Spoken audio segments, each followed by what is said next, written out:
민수기 22장 36절에서 23장 12절까지의 말씀 함께 봉독하겠습니다.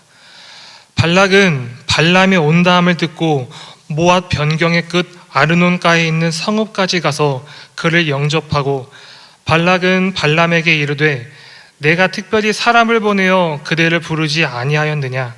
그대가 어찌 내게 오지 아니하였느냐? 내가 어찌 그대를 높여 존귀하게 하지 못하겠느냐? 발람이 발락에게 이르되 내가 오기는 하였으나 무엇을 말할 능력이 있으리까? 하나님이 내 입에 주시는 말씀 그것을 말할 뿐이니이다. 발람이 발락과 동행하여 기랏 후솥에 이르러서는 발락이 소와 양을 잡아 발람과 그와 함께한 고관들을 대접하였더라. 아침에 발락이 발람과 함께하고 그를 인도하여 바알의 산당에 오르매 발람이 거기서 이스라엘 백성이 진 끝까지 보니라. 발람이 발락에게 이르되 나를 위하여 여기 제단 7을 쌓고 거기 수송아지 7마리와 순양 7마리를 준비하소서 하매 발락이 발람의 말대로 준비한 후에 발락과 발람이 제단에 수송아지와 순양을 드리니라. 발람이 발락에게 이르되 당신의 번제물 곁에 서소서. 나는 저리로 가리이다. 야훼께서 혹시 오셔서 나를 만나시리니 그가 내게 지시하는 것은 다 당신에게 알리리이다 하고 언덕길로 가니 하나님이 발람에게 임하시는지라.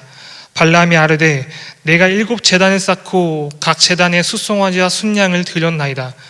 야훼께서 발람의 입에 말씀을 주시며 이르시되 발락에게 돌아가서 이렇게 말할지니라. 그가 발락에게로 돌아간즉 발락과 모압의 모든 고관이 번제물 곁에 함께 섰더라. 발람이 예언을 전하여 말하되 발락이 나를 아람에서 모압 왕의 동쪽 산에서 데려다가 이르기를 와서 나를 위하여 야곱을 저주하라. 와서 이스라엘을 꾸짖으라 하도다. 하나님이 저주하지 않으신 자를 내가 어찌 저주하며 야훼께서 꾸짖지 않으신 자를 내가 어찌 꾸짖으랴. 내가 바위 위에서 그들을 보며 작은 산에서 그들을 바라보니 이 백성은 홀로 살 것이라. 그를 여러 민족 중에 하나로 여기지 않으리로다.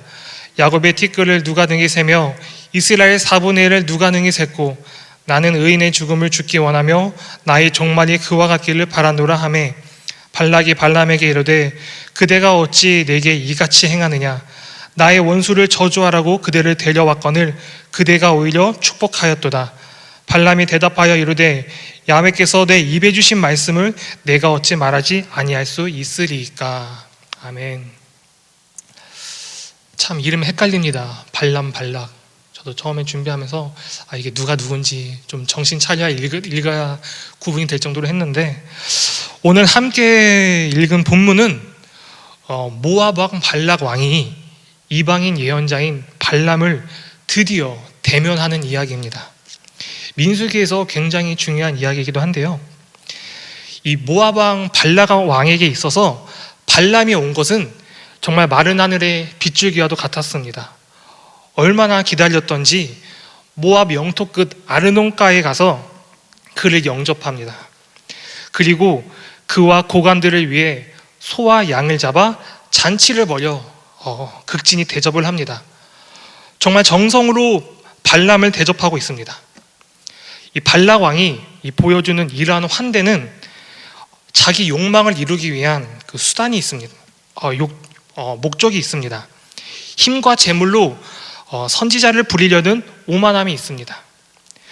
지금 민수기를 저희가 함께 묵상하고 있는데요. 이 묵상하시는 분들은 지금 이 발락 왕이 발람을 부른 목적이 무엇인지 아마 알고 계실 것입니다. 목적이 무엇입니까? 간략하게 설명드리면 지금 가나안으로 이스라엘 백성이 향하고 있었습니다. 중간에 아모리 족속을 만나 아모리 족속의 시혼 왕에게 길을 열어달라고 정중하게 요청을 합니다. 그러나 그들은 그 요청을 거절을 했고 이스라엘에게 멸망당합니다. 그런데 이 멸망당한 이 아모리 왕 시혼을 보니 모압 왕이 두려워합니다. 두려워하는 이유는 이 아모리 족속의 시혼 왕이 한때는 모압 왕을 쳐서 정복했던 왕이기 때문입니다. 강한 자가 있는데 더 강한 자가 나타난 것입니다. 그러니 모압 족속의 이 발락 왕의 시각으로 볼 때는 이스라엘이 더욱더 강력하게 보일 수밖에 없습니다. 이에 발락 왕은 한 방법을 생각해냅니다. 이방인 점술가 발람을 초대해 이스라엘에 대한 저주로 대응을 하는 것입니다. 이것이 발락 왕이 발람을 부른 목적입니다. 이에 대해서 발람은 이렇게 말을 합니다. 38절입니다. 발람이 발락에게 이르되 내가 오기는 하였으나 무엇을 말할 능력이 있으리까?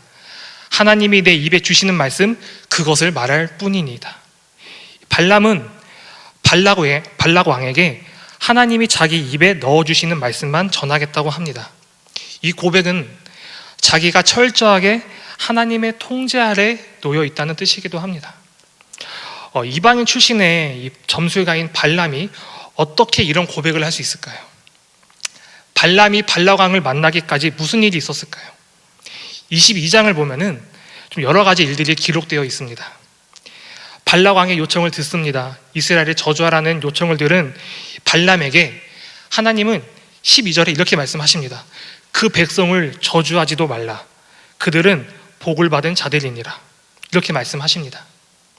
또 발람이 타고 가던 나귀에게도 야훼의 사자를 보내셔서 3차례나 그에게 경고도 하셨습니다. 22장 35절에 이렇게 명령하십니다. 야훼의 사자가 발람에게 이르되 그 사람들과 함께 가라. 내가 내게 이르는 말만 말할지니라. 발람이 발락의 고관들과 함께 가니라. 발락 왕에게 들은 요청은 이스라엘에 대한 저주였지만 이것은 하나님의 뜻이 아니었습니다. 아침이 되자 발락 왕은 발람을 인도하여 이스라엘 백성이 보이는 바알의 산당에 오릅니다.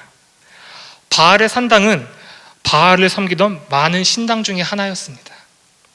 그곳에서 발람은 자신을 위하여 제단을 쌓으라고 요청을 합니다. 7개의 제단을 쌓고 거기에 숫송아지 7과 또한 순양 7마리를 준비하게 합니다. 구약에서 7은 좀 거룩한 숫자입니다. 완전을 뜻하기도 하고요, 완성을 뜻하기도 합니다. 그러나 7 숫수와 순양을 7 제단에 드리는 것은 성경적인 전통이 아닙니다. 이스라엘에서는 그 유래를 찾아보기 없는 의식입니다. 발람은 지금 이방의 신탁 방식을 따라서 하나님을 만나려고 하고 있습니다. 바알 신당에서 하나님을 부른다는 것은 어울리지 않게 보입니다. 장소가 중요하다고 하지 않지만 그렇더라도 우상을 숭배하는 곳에서 이방 방식에 따라 하나님께 제사를 드린다는 것은 용납될 수 없어 보이기도 합니다. 그러나 4절에 보면은 이렇게 기록되어 있습니다. 하나님이 발람에게 임하시는지라. 발람이 아뢰되 내가 7 제단을 쌓고 각 제단에 숫송아지와 순양을 드렸나이다. 그런데 하나님께서 발람에게 임하셨습니다. 이 본문의 7절에서 10절까지의 말씀을 보면은 하나님이 발람에게 임하신 이유가 드러나 있습니다. 하나님께서 그에게 임하신 이유는 오직 하나입니다.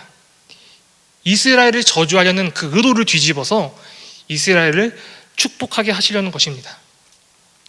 이스라엘은 하나님의 축복 아래 살아가는 백성임을 이방 사람들 앞에서 증거하시려는 것입니다. 8절을 보면은 이렇게 기록되어 있습니다. 발람이 말하는 것입니다. 하나님이 저주하지 않으신 자를 내가 어찌 저주하며 야훼께서 꾸짖지 않으신 자를 내가 어찌 꾸짖으랴. 하나님은 발람의 입을 열어 이스라엘을 축복하십니다. 이스라엘에게 저주를 퍼부으려는 이 발락의 의도를 막으시고 오히려 야곱의 후손처럼 티끌처럼 이스라엘의 자손이 먼지처럼 구름처럼 많아질 것이라고 선포하게 하십니다. 저는 여기서 성도 여러분과 함께 좀 나누고 싶은 것이 있는데요, 오늘 본문은 이스라엘에 대한 저주를 축복으로 전환하시는 하나님의 보호하심을 보여주고 있습니다. 근데 이 발람 이야기에 이스라엘에 관한 언급은 나오지 않습니다. 다시 말하면 지금 이야기의 주체가 되고 있는 것은 모압 땅의 발락 왕이고요, 또한 이방의 점술가인 발람입니다. 하나님의 백성인 이 이스라엘 민족은 지금 이 이야기의 주체가 아닙니다. 다시 말하면 이스라엘 백성이 모르고 있는 이 순간에도 하나님은 일하고 계신다는 것입니다. 하나님의 백성이 자고 있을 때에도 하나님이 깨어 그 백성을 지키시는 분이십니다. 이스라엘이 맞은 이 저주의 위기를 기회로 바꿔서 이스라엘을 복되게 하시는 주님이십니다. 산 밑에 지금 진을 치고 있는 이스라엘은 전혀 모르고 있지만 이스라엘이 방관하던 지금 이 순간에도 하나님은 이스라엘의 승리와 성공을 위한 여정을 이끌고 계십니다. 이런 은혜의 하나님이 우리의 하나님 되십니다. 믿으십니까? 아멘, 아멘입니다. 저희가 살아가다 보면은 좀 어려움을 직면하거나 또한 죄악의 유혹에 부딪힐 때가 많습니다. 이럴 때 저희는 하나님께 기도를 합니다. 하나님, 저 여기 있습니다. 저를 도와주십시오. 저를 기억하여 주시고 지금 제가 어려운 가운데 있으니, 고난 가운데 있으니 제 곁에 와주십시오. 우리의 하나님, 응답하시는 하나님, 또한 우리의 마음에 평안을 주시는 하나님은 우리를 만나주십니다. 그러나 정말 때때로는 하나님이 정말 나를 보호하고 계시나? 그러한 의심의 마음이 들 때가 있습니다. 정말 내 마음이 어려운데 하나님은 어디 계시는가? 내 상황은 변하지 않고 또한 내 처해 있는 고난은 그대로 있는데 내 기도, 내 부르짖음에 하나님은 응답을 하고 계시는가 하는 그런 의문이 들 때가 있습니다.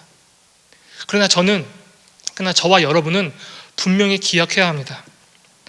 하나님은 우리를 보호하고 지켜주십니다.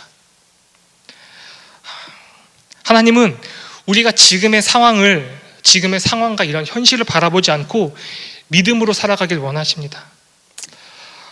하나님에 대한 믿음이 정말 더욱더 중요한 시대인 것 같습니다. 세상은 더욱더 죄악 가운데서 물들어가고 하나님을 믿는 저와 여러분이 설 자리는 점점 줄어드는 것 같습니다. 특히 젊은 세대인 친구들을 보면은 어디 교회에서 또는 학교에서 또한 각자의 자리에서 하나님을 믿는다, 하나님을 믿고 있다, 교회 다닌다라고 말하는 것이 정말 어떻게 보면은 어려운 세대가 되었습니다. 정말 그 정도로 세상은 악한 가운데 있고 정말 우리의 믿음이 정말 필요한 시대가 다가오고 있습니다. 그럴 때 우리는 이럴 때일수록 우리 자기의 몸을 내어주셔서 우리를 죄에서 구원하시고 백성 삼으신 예수 그리스도를 기억해야 함을 믿습니다.